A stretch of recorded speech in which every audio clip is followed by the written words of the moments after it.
The intensifying attacks against Iran from the U.S. and Israel, as well as the retaliation from Iran, are causing major travel disruptions throughout the region. That is preventing American travelers and even some Texans from getting back home. The U.S. State Department is urging people who may be stranded and need help to call these numbers that you see here on your screen, which will connect them with consular information and other assistance. Now, other leaders are offering help as well on top of all of that, so let's talk more about that now with U.S. Representative Lloyd Doggett. Congressman, welcome to our show and thank you for being with us today. Sure, thank you.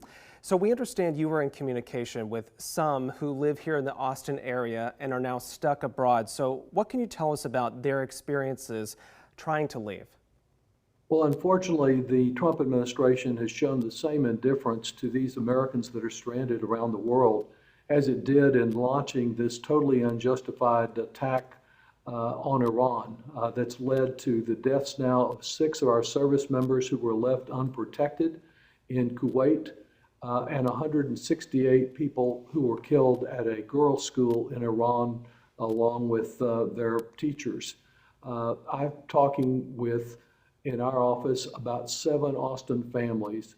One of them we're sure is back in the United States, but we're hearing calls of great distress and concern, sometimes reaching a machine, other times reaching rude employees. Clearly, the State Department its staff has been cut dramatically over the last year. Trump's failed to appoint ambassadors to a number of these key countries.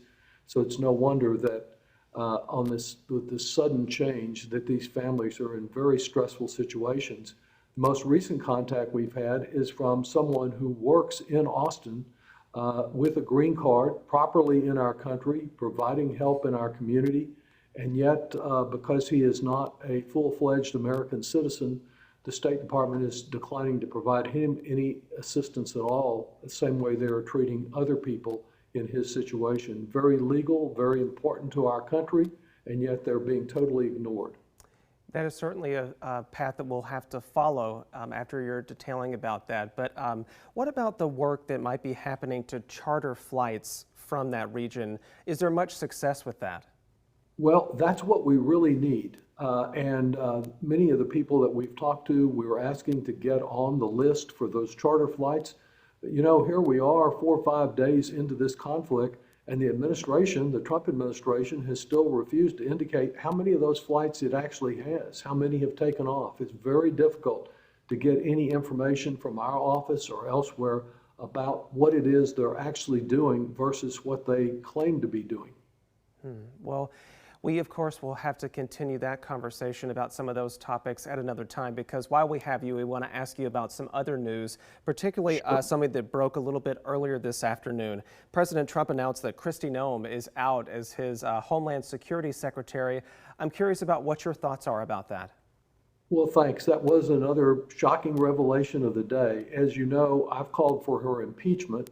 It's surprising the way this happened. And she's been involved in supervising an agency that's abused detainees, that has torn families apart, that appears to have been involved in the actual execution of some U.S. citizens who were protesting.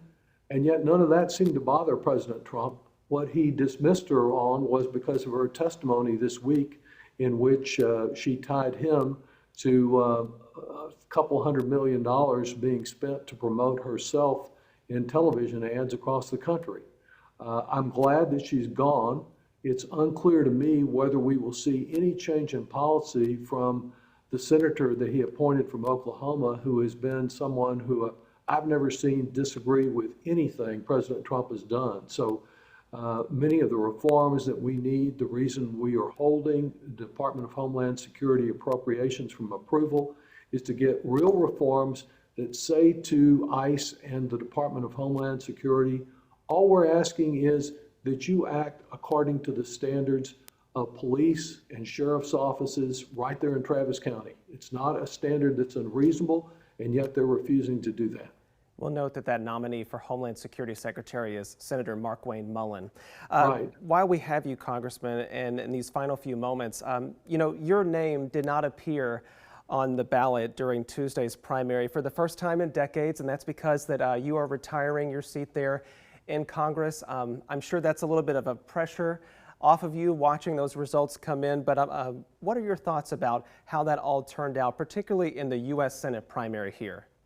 Well, it was very unusual for me personally because, yes, for most of the last 50 years, I've been on the ballot and here in Congress for the last 30 years. Every time I am trying to devote my energy to working as hard in these remaining months as I have all along. So I was here in Washington getting ready for the debate against this wretched war with Iran.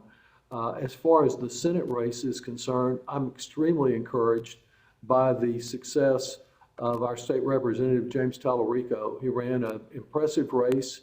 He is reaching out to people who have not been voting Democratic in the past. I think he offers real hope of some genuine change. Whereas on the Republican side, President Trump has now declared that he will pick the winner, not the Republican voters, but he will select who he wants to be the nominee from Texas. I don't know which one it will be, but I hope that James Tallarico can be successful in the fall, and I'll be doing everything I can to help him. We await that endorsement from President Trump, and we'll share that news whenever it comes. But this afternoon, we also appreciate you, Congressman Lloyd Doggett, for joining our show and talking to us and giving us this time. Thanks so much. Great to talk with you.